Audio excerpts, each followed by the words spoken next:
ध्यान दो सब। पिछले क्लास में हम लोग जाने थे उत्तल दर्पण अवतल दर्पण में प्रतिबिंब कैसा बनता है, कहां बनता है ना, और किस स्थिति में किस प्रकार का प्रतिबिंब बनेगा, है ना। पिछले क्लास में ये जाने थे किस स्थिति में किस प्रकार का प्रतिबिंब बनेगा। तो प्रतिबिंब तो बनाने जान गए, अब किधर हम वस्तु किधर कैसा रखे कि धनात्मक बन रहा है, किधर ऋणात्मक बन रहा है, किधर सही दिशा है, किधर विपरीत दिशा है, इसके बारे में पता करने के लिए हमें चाहिए क्या, एक आवश्यक चीज जिसका नाम है चिन्ह परिपाटी। क्या है? मान लीजिए किसी दर्पण का अगर ध्रुव ये है, दर्पण का अगर ध्रुव ये है, तो ध्रुव के बाईं ओर और ध्रुव के दाईं ओर, ध्यान दीजिएगा, ध्रुव के बाईं ओर और दाईं ओर की बात करेंगे तो इस साइड जो है ये क्या है, ये आपतित प्रकाश की विपरीत दिशा है और ये आपतित प्रकाश की दिशा है। मतलब इस दिशा में कोई वस्तु रखा हुआ है तो वो क्या होगा, धनात्मक होगा, और इस दिशा में कोई वस्तु रखा है तो ऋणात्मक होगा। ध्यान दीजिए, आप लोग मैथमेटिक्स में ही पढ़े हैं, ग्राफ जब बनाते हैं इधर धनात्मक होता है, ये भी धनात्मक होता है, ये ऋणात्मक होता है, ये ऋणात्मक होता है कि नहीं होता है ना। सेम वही फंडामेंटल है, ऊपर जाए धनात्मक, नीचे जाए ऋणात्मक, मतलब नीचे जाए घट रहा है। समझ बात ना। अब आते हैं हम एक दर्पण देखते हैं, मान लीजिए अवतल दर्पण ले लिए, ये कैसा दर्पण है, अवतल दर्पण। तो यहाँ पे क्या होगा, ध्रुव होगा, पी होगा, लेकिन जब अवतल दर्पण में पी यहाँ पे है तो वस्तु किधर रखा जाता है, इधर। यहाँ पे क्या होता है, यहाँ पे होता है सी, यहाँ पे होता है एफ होता है। अब वस्तु इधर ले जा रहा है तो क्या होगा, ऋणात्मक, और इधर जा क्या होगा, धनात्मक। कोई दिक्कत? अब इसी जगह हम क्या करते हैं, उत्तल दर्पण लेते आते हैं। कोई दर्पण, उत्तल दर्पण, कोई दर्पण, उत्तल दर्पण लेते आए। तो यहाँ पे क्या हो रहा है, इस स्थिति में इधर सी बन रहा है, इधर भी होने रहा है, लेकिन क्या हो रहा है, इधर क्या हो रहा है, इस स्थिति में क्या हो रहा है, सी इधर बन रहा है और बी एफ इधर बन रहा है ना। तो यहाँ पे क्या हो रहा है, और ये दोनों ऋणात्मक बन रहा है। तो उसी स्टेटमेंट को जानते हैं पहले, चिन्ह परिपाटी होता क्या है सर। देखिए, अलग अलग स्थिति में दर्पण में प्रतिबिंब अलग अलग बनती है, बताया हमको। हर स्थिति में प्रतिबिंब अलग बना, ध्रुव पे रखे अलग प्रतिबिंब, ध्रुव फोकस के बीच रखे अलग प्रतिबिंब, है ना, फोकस पे रखे अलग प्रतिबिंब, अनंत पर रखे अलग प्रतिबिंब, है कि ना, वक्रता त्रिज्या पर रखे अलग प्रतिबिंब, वक्रता केंद्र रखे अलग प्रतिबिंब, सबका अलग अलग प्रतिबिंब है। तो कभी छोटा बन जाता था, कभी बड़ा, कभी आभासी, कभी वास्तविक, कभी काल्पनिक, कभी वास्तविक।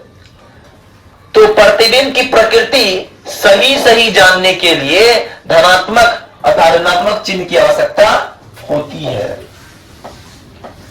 अगर बोले कि वस्तु प्लस में है, इसका मतलब हम समझ जाएंगे क्या, अवतल दर्पण प्लस में बता रहा है तो वस्तु किधर है भैया, पीछे है, किससे, दर्पण के पीछे है, मतलब प्लस खाली रह गया, इसका मतलब ऋणात्मक है। अगर बात क्या बोलते, काल्पनिक प्रतिबिंब बन रहा है। अब माइनस रह गया, इसका मतलब वास्तविक प्रतिबिंब बन रहा है, कहां पे, अवतल दर्पण। खाली समझ जाएंगे प्लस माइनस देख के, है ना। जिस कारण हम ये कह रहे हैं चिन्ह परिपाटी की आवश्यकता पड़ती है, इसे चिन्ह परिपाटी कहते हैं। कोई दिक्कत? अब आते हैं इनकी कुछ शर्तें हैं, ये क्या शर्तों को लेके चलती है। ये शर्त लेती है पहला कि यदि आप एक्स डैश को चित्र के अनुसार, है ना, फिगर के अनुसार एक्स और एक्स डैश को क्या मान ले, मुख्य अक्ष मान ले, दर्पण का ये मुख्य अक्ष मान ले, मानते हैं ना, मानते हैं नहीं। अगर मुख्य अक्ष मान ले तो क्या होगा, दर्पण के मुख्य अक्ष एक्स को माना जाता है, ये एक्स को माना जाता है, और सभी दूरियां गोलीय दर्पण के ध्रुव से मापी जाती है। अर्थात ये अगर दर्पण का ध्रुव है तो इधर से नापा जाए कितना दूरी पे है। अगर वस्तु यह 5 है, समझेंगे दर्पण के सामने 5 पर रखा हुआ है, 5 सेंटीमीटर पे रखा हुआ है, 10 सेंटीमीटर पे रखा हुआ है कि नहीं। और इधर से नापेंगे, इधर रखा हुआ है तो दर्पण से पीछे इतना सेंटीमीटर पे रखा हुआ है। बात क्लियर, समझ रहे हैं ना। और क्या बोल रहा है, आपतित प्रकाश की दिशा में मापी गई दूरियां धनात्मक होती है। आपतित प्रकाश प्रकाश इधर से अगर आ रहा है और इस दिशा में जो नापी गई दूरी होगी वो क्या होगी, ऋणात्मक होगी। लेकिन आपतित प्रकाश के विपरीत में मापी गई दूरियां क्या होती है, ऋणात्मक होती है। लेकिन जब आप इधर आ रहा है तो विपरीत इधर क्या होगा, ऋणात्मक हो रहा है। अब बोलता है, क्या बोलता है चौथा पॉइंट, दर्पण के मुख अक्ष के ऊपर अगर मापी जाए दूरियां तो धनात्मक और नीचे ऋणात्मक। अगर ऊपर जा रहा है तो भैया बढ़ रहा है धनात्मक, और नीचे जा रहा है तो ऋणात्मक। यही बात तो बोल रहा है, कुछ बोल रहा है तो खास। और चौथा पॉइंट है क्या, जो कि VBI पॉइंट है, अवतल दर्पण की वक्रता त्रिज्या और फोकस ऋणात्मक होती है। अवतल दर्पण की वक्रता त्रिज्या और फोकस ऋणात्मक होती है। कैसे होती है सर, देखिएगा ध्यान से थोड़ा सा। ये क्या है, गोलीय दर्पण है। ये क्या है, मुख अक्ष है। ये सेंटर है और सही सेंटर ऑफ कर्वेचर है। और यहाँ भी एक पोल है और यहाँ भी एक पोल है। बताइए ये वाला दर्पण जो बन रहा है, यहाँ पे पुताई कर दिए, ये दर्पण बन गया। ये वाला दर्पण कौन दर्पण बन रहा है, ये बन रहा है अवतल। क्या बन रहा है, अवतल। और ये वाला क्या बन रहा है, उत्तल। ध्यान दीजिएगा, सेंटर दोनों का सी सेम है। इसका एफ यहां होगा और इसका एफ यहां होगा। लेकिन इसके देखिए, इसके किस ओर जा रहे हैं, ध्यान दीजिए, कौन हाथ है, बायां हाथ है। और बाईं ओर, ये बाईं ओर जा रहा है। हम पहले बता चुके हैं बाईं ओर क्या कहते हैं, बाईं ओर बोलते हैं ऋणात्मक। क्या बोलते हैं, ऋणात्मक बोलते हैं। इसका मतलब अवतल दर्पण की वक्रता त्रिज्या और फोकस क्या होगी, ऋणात्मक होगी। बात समझ में आई बात समझ में। अब आते हैं उत्तर दर्पण की बात करते हैं। उत्तर दर्पण की वक्रता त्रिज्या और फोकस धनात्मक होती है। क्या होती है, क्या होती है, धनात्मक होती है।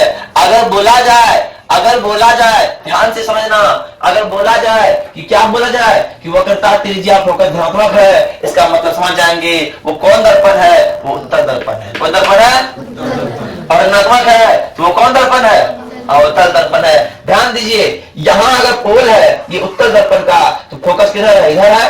वक्रता त्रिज्या किधर, इधर है। मतलब समझ रहे हैं, उत्तर दर्पण में फोकस और वक्रता त्रिज्या दर्पण के पीछे होता है। बात समझ आ रही है। और अवतल दर्पण में फोकस और वक्रता त्रिज्या दर्पण के आगे होती है कि ना। जहां हम चेहरा देख रहे हैं उसके आगे में वक्रता त्रिज्या फोकस है, और जहां हम चेहरा नहीं देख पा रहे, पिछू में देख रहे हैं, पीछे में क्या वक्रता त्रिज्या फोकस है, तो वो बात है ना, अंतर है कि नहीं। हम लोग अंतर लिखे हैं अवतल उत्तल में, एक अंतर ये भी लिखते हैं, है कि ना। अगर कोई बोल दे, ध्यान समझिएगा, बताइए कि वक्रता त्रिज्या R प्लस 5 सेंटीमीटर है, तो ये कौन सा दर्पण होगा, ध्यान समझिए। प्लस 5 सेंटीमीटर है तो ये कौन सा दर्पण होगा। पहले बोला भैया धनात्मक कौन सा होता है, तो ये उत्तर दर्पण होता है। ये कौन करता है। अब कोई बोल दिया वक्रता त्रिज्या -15 सेंटीमीटर है, माइनस जैसे चिन्ह देख लिए, हम समझ गए सर ये तो अवतल दर्पण है। आई बात समझ में, आई बात समझ में, बता दे बिटा दे। हम लोग अब दर्पण सूत्र की बात करेंगे। ये कौन सा दर्पण है रे, कोई बताएगा। ये अवतल दर्पण है। ये कौन सा दर्पण है, अवतल दर्पण। ये दर्पण को उठा के हम यहां से यहां लेते हैं, कोई दिक्कत नहीं ना, उठा सकते हो तुम तो दर्पण को, उठा के हम यहां लेते हैं। तो यहां रखे एक बच्चा को, ठीक है, मान लो ये कोई लड़की है, वो क्या कर रही है, अपना चेहरा देख रही है। वो क्या कर रही है, अपना चेहरा देख रही है। इसका हाइट क्या है, इसका हाइट h है, इसका हाइट h है। और वो दर्पण से इस ओर u दूरी पे है। कितना दूरी पे है, u दूरी पे है। और उसका प्रतिबिंब यहां बन रहा है, इतना बड़ा बड़ा।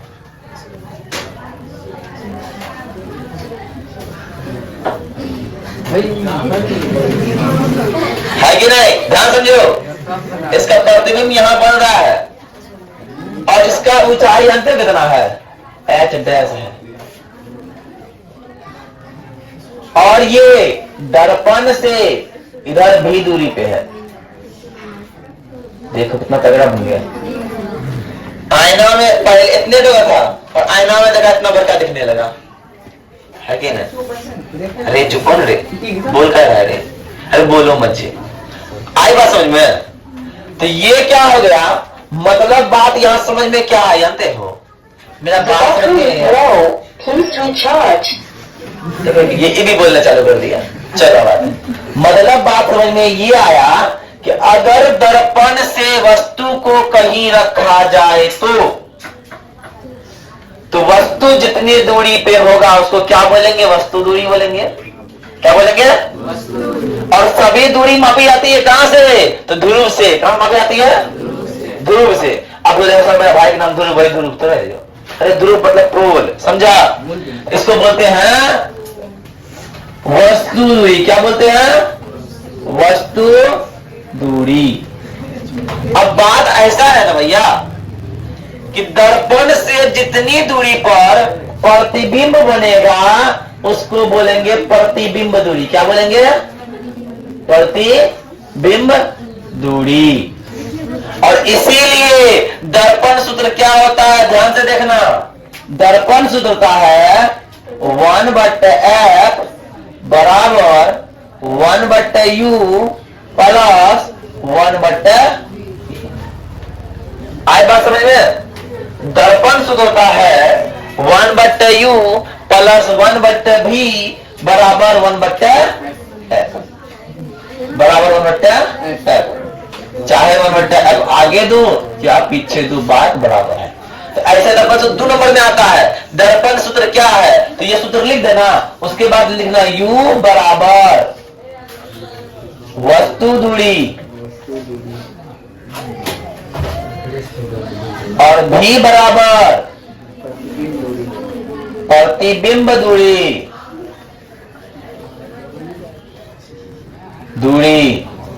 और f बराबर फोकस दूरी। बस इतना लिख दोगे ना 2 नंबर मिल जाएगा। एक फिगर तुमको समझाने के लिए बताए। मान लीजिए लड़की कौन है? लक्ष्मी है ना? लक्ष्मी यहाँ पे देख रही, उसका चेहरा बड़ा दिख गया, उसको लग गया नहीं यार तो हम तो बड़ा हो गए यार। अब देखो एक और लास्ट टॉपिक बचा है इस चैप्टर का और चैप्टर हो जाएगा खत्म। तो इसका नाम है आवर्धन मैग्निफिकेशन। आवर्धन अंग्रेजी क्या बोलते हैं? मैग्निफिकेशन। तो क्या होता है? प्रतिबिंब की ऊंचाई और वस्तु की ऊंचाई के अनुपात को आवर्धन कहते हैं। लक्ष्मी खड़ी थी दर्पण के सामने, उसकी ऊंचाई था तभी h, है ना? और लक्ष्मी का फोटो बन गया बहुत बड़ा, उसको बोले h'। अब दोनों कर दिए अनुपात, तो वो हो गया क्या? लक्ष्मी का आवर्धन। क्या हो गया? h'/h। इसे m द्वारा सूचित किया जाता है। और इसका एक फॉर्मूला और भी होता है, m बराबर -v/u।